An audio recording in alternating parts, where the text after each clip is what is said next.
ফেললেন কেন? মোদী বিরোধী আন্দোলনের ব্যাপারে যে সেকশনটা ছিল সেটা সরিয়ে ফেললেন। হরমুজ প্রণালী, আমরা যে এই বে অফ বেঙ্গলের কথা আমরা বললাম, একটা প্রণালী বা একটা জলপথ সার্বভৌমত্ব রক্ষার জন্য একটা বড় সেফগার্ড হতে পারে, ইরান সেটা দেখছে। হরমুজ প্রণালীর উপরে এ তো ওপেনই ছিল, কিন্তু যুদ্ধ করতে গিয়ে এমন একটা পর্যায়ে গেল যে তারা এটার নিয়ন্ত্রক হয়ে গেল। এখন গোটা দুনিয়া মিলে হরমুজ প্রণালীকে ওপেন করতে পারছে না। ইরান বলছে আমার উপরে যদি হামলা করো, আমার সার্বভৌমত্ব কেড়ে নেওয়ার চেষ্টা করো, আমি এই গলাটা কেটে দেবো। বিনিময়ে কি হচ্ছে যে এখন পরাশক্তিগুলো পায়ে পড়ছে যে আমরা হরমুজ প্রণালী ওপেন চাই, বিনিময়ে তো আমরা সবকিছু দিতে রাজি আছি। এই যে আপনার সুবিধা, ভৌগোলিক একটা সুবিধা বাংলাদেশের, এই দুটো ভৌগোলিক সুবিধা আছে অন্তত। একটা হচ্ছে আমাদের বঙ্গোপসাগর, আরেকটা হচ্ছে আমাদের চিকেন স্ন্যাক বঙ্গের সাথে। এই দুটো জিনিসকে প্রপারলি ইউটিলাইজ করতে পারলে বৃহৎ যে শক্তির ব্যাপার, আমাদেরকে যারা ভারতীয় জুজুর ভয় দেখায় বৃহৎ রাষ্ট্র যখন তখন দখল করে নিবে, আমরা তো ওপেন বলি সাহস থাকলে আসো না, আসো বাংলাদেশকে দখল করা কত সহজ আমরা বুঝিয়ে দেব। আমাদের চিকেন স্নেকে আমাদের সামরিক সক্ষমতা বৃদ্ধি করতে হবে। এটা অন্য রাষ্ট্রকে আক্রমণ করার জন্য নয়, আমার নিরাপত্তা নিশ্চিত করার জন্য। আমাদের কখনোই আক্রমণ করার প্রয়োজন নেই, কিন্তু এটা মাথায় রাখতে হবে আমাকে আক্রমণ করলে আমি তোমাকে দুই টুকরা করে ফেলবো। সামরিক শ্রেষ্ঠত্ব ছাড়া সার্বভৌমত্ব যে রক্ষা করা যায় না, সেটার বড় সাম্প্রতিক সময়ের বড় উদাহরণ হচ্ছে ইরান। সবাই ভেবেছিল যে মার্কিন যুক্তরাষ্ট্র আক্রমণ করলে তারা ছিন্ন বিচ্ছিন্ন হয়ে যাবে, ইসরায়েলের গাজাতে তারা যে পরিস্থিতি তৈরি করেছেন সেরকম সিচুয়েশন হয়ে যাবে, কিন্তু আমরা ফলাফল দেখলাম সম্পূর্ণ উল্টা। তারা দীর্ঘদিন অবরোধ এবং বঞ্চনার মধ্যে থেকে তাদের বিজ্ঞান এবং প্রযুক্তির উৎকর্ষ এতটা দূরে নিয়ে গিয়েছে, সামরিক সক্ষমতা এত দূর নিয়ে গিয়েছে যে যুক্তরাষ্ট্র তারা প্রাইজ করেছে। তাদের এই ক্ষেপণাস্ত্রের সক্ষমতার কারণে গোটা ভূমধ্য সাগর এলাকা জুড়ে, মধ্যপ্রাচ্য জুড়ে মার্কিন ঘাঁটিগুলোকে তছনছ করে দিয়েছে। এখন যুক্তরাষ্ট্র ভিন্ন পথে চিন্তা করতে হচ্ছে। ব্যাটেলগুলোর ইন্ডিভিজুয়াল রেজাল্ট কি হবে সেটা ভিন্ন কথা। Iran already won the war. এইটা কেন হয়েছে? ইরান যুদ্ধে জিতে গেছে, ছোটখাটো ব্যাটেলে তার কোনো জায়গায় হারতে পারে, জিততে পারে, সেটা কোনো বড় ডিফারেন্স মেক করবে না। রাষ্ট্রের এই যে সক্ষমতা অর্জন, আমরা বাংলাদেশ নামক রাষ্ট্রের আমাদের সামরিক শ্রেষ্ঠত্বের ব্যাপারে বাংলাদেশে একটা বিরাট শ্রেণী আছে যারা দেখবেন সব সময় আপনাকে বলবে আমাদের এই গরিব রাষ্ট্র, ছোট রাষ্ট্রের সেনাবাহিনী রাখা দরকার নাই, এত হাতি পোষার দরকার নাই, অস্ত্র দরকার নাই। মানে ওদের কথা হচ্ছে যে কোনো না কোনো ভাবে তুমি একদম সিভিলিয়ান থাকো, ভারত যখন খুশি যেভাবে খুশি তোমাকে দর্শন করে চলে যাবে, তোমার যেন বাধা দেওয়ার কোনো ক্ষমতা না থাকে। এরা হচ্ছে দুর্বৃত্ত, এরা জাতীয় শত্রু, এগুলোকে চিনে রাখতে হবে।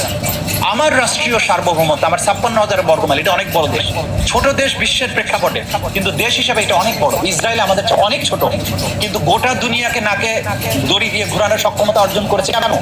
তাদের কয়েকটা শক্তি আছে, তাদের সামরিক শ্রেষ্ঠত্ব আছে, তাদের ইন্টেলেকচুয়াল সুপিরিয়রিটি আছে, বিজ্ঞান এবং প্রযুক্তির সুপিরিয়রিটি আছে, তারপরে তাদের বৈশ্বিক বন্ধু আছে, সেটা ভিন্ন কথা। সুতরাং রাষ্ট্রের সামরিক শ্রেষ্ঠত্ব এবং সামরিক শ্রেষ্ঠত্ব ইন্ডিজিনিয়াস হতে হবে, একদম দেশের থেকে ইনবিল্ট আমাদের প্রযুক্তি থাকতে। আমাদের সমস্ত যুদ্ধ বিমান সৌদি আরবের মতো আছে, সব F-16 কিনে আনছে আমেরিকা থেকে, নিজের কোনো প্রোডাকশন নাই। বিপদের সময় যদি আমেরিকা বলে আমার যুদ্ধ বিমান তুমি উড়াতে পারবে না, তাহলে সে অকেজো। আমাদেরকে হোমমেড সামরিক প্রযুক্তি, বাংলাদেশকে যেমন এখন সরকার যে সিদ্ধান্ত নিয়েছে এটা অবশ্যই বিরাট একটা সমর্থন যোগাতে হবে আমাদেরকে, যে বাংলাদেশ টার্কির সহযোগিতায় বাংলাদেশের ড্রোন প্রযুক্তির কারখানা করছে, মিসাইল প্রযুক্তি শেয়ারে টার্কির সাথে মিলে উৎপাদন করছে। এটা হচ্ছে সক্ষমতা বিল্ডিং। আপনার দেশ বিদেশ থেকে কিনে আনা জিনিস দিয়ে আপনি কখনো যুদ্ধ করতে পারবেন না। বিপদের সময় সে আপনাকে স্পেয়ার পার্টস দিবে না, বিমানের প্রযুক্তি দিবে না, স্পেয়ার পার্টস না দিলে আপনার F-16 মাটিতে গ্রাউন্ডেড হয়ে থাকবে। সুতরাং এই সামরিক সক্ষমতা আমাদের অর্জন করতে হবে। সরকার যেটা সিদ্ধান্ত নিয়েছেন আমি সাধুবাদ জানাই। চট্টগ্রাম অঞ্চলে যে প্রতিরক্ষা কারখানা করা হচ্ছে, এইটা সামরিক সক্ষমতা এবং রাষ্ট্রের সার্বভৌমত্ব রক্ষার দিকে একটা পদক্ষেপ। এই জিনিসগুলো আমাদের অবশ্যই অ্যাপ্রিসিয়েট করতে হবে।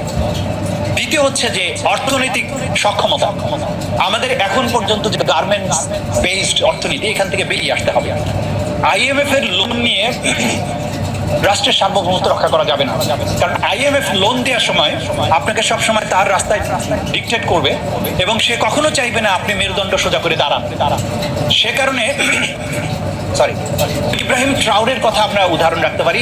এই মুহূর্তে আফ্রিকার সবচাইতে ইন্সপায়ারিং লিডার, বুরকিনা ফাসোর যে লিডার, সে একটা হতদরিদ্র রাষ্ট্রকে 3 বছরে যে একটা অনন্য উচ্চতায় নিয়ে গেছে।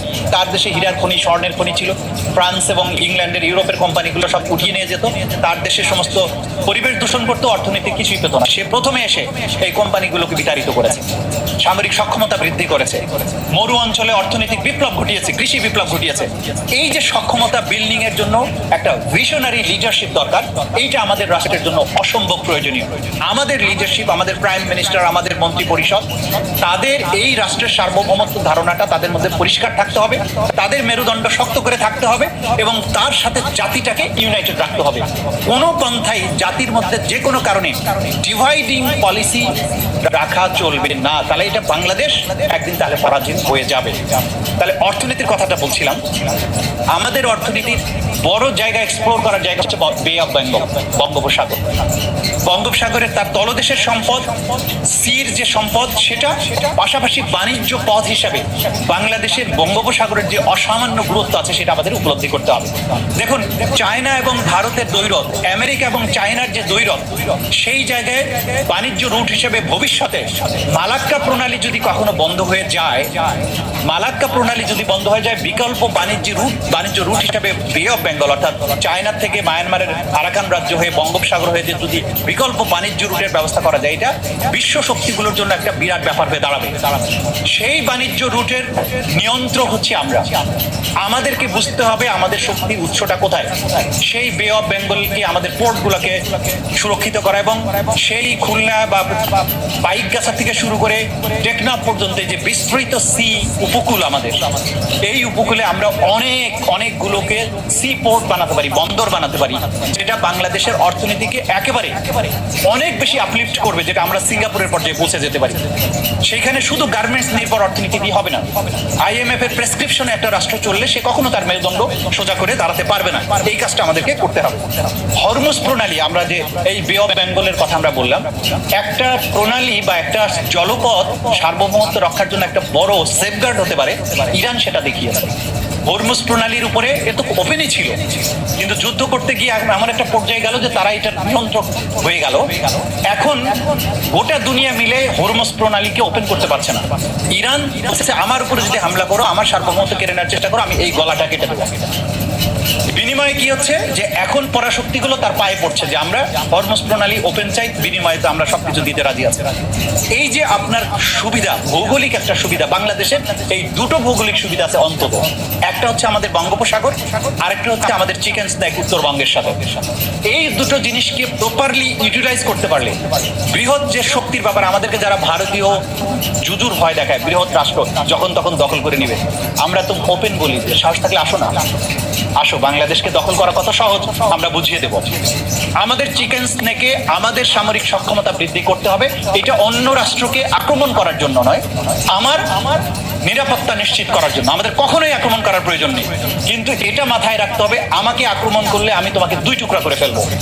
এই যে নেগোশিয়েট করার বা আপনার দরদাম করার মতো ক্যাপাসিটি অর্জন করা, এইটা আপনার সার্বভৌমত্বকে রক্ষা করবে।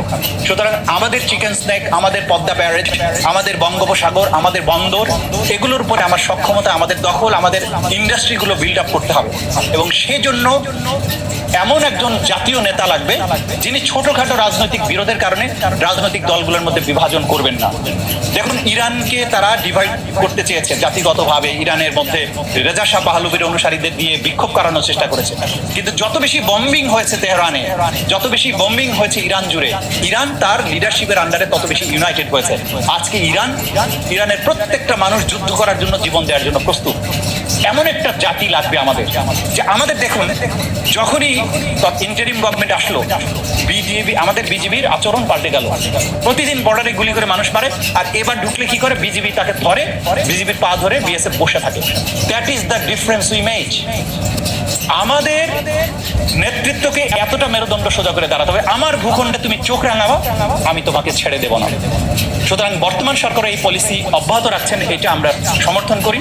আপনি সিট দ্বারা উঁচু করে থাকেন এভাবে, আমরা আপনার পেছনে আছি, সেটা নিয়ে আপনার ভাবার কিছু নেই।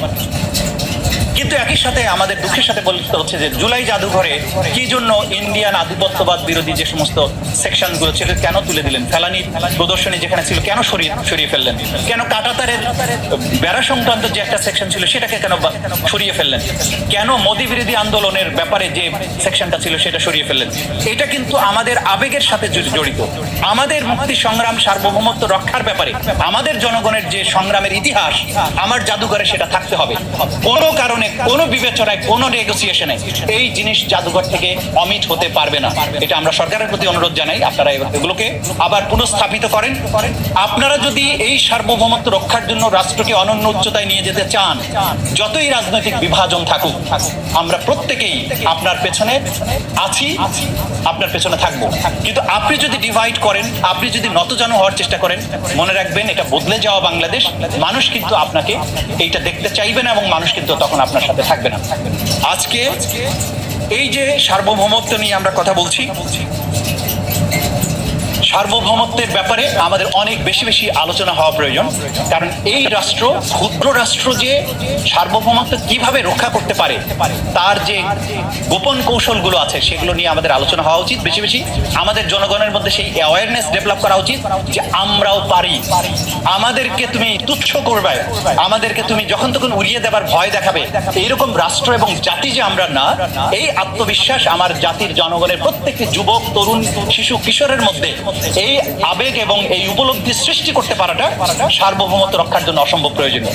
জুলাই বিপ্লব সেই অসামান্য সুযোগ আমাদেরকে তৈরি করে দিয়েছে। আমরা যে পারি, ইন্ডিয়ান আর্মির ভয় দেখানো হয়েছে, এই ভয়ে সেই ভয়, এইভাবে গুলি করবে, ওইভাবে আক্রমণ করবে, কিচ্ছু তো লাভ হয়নি।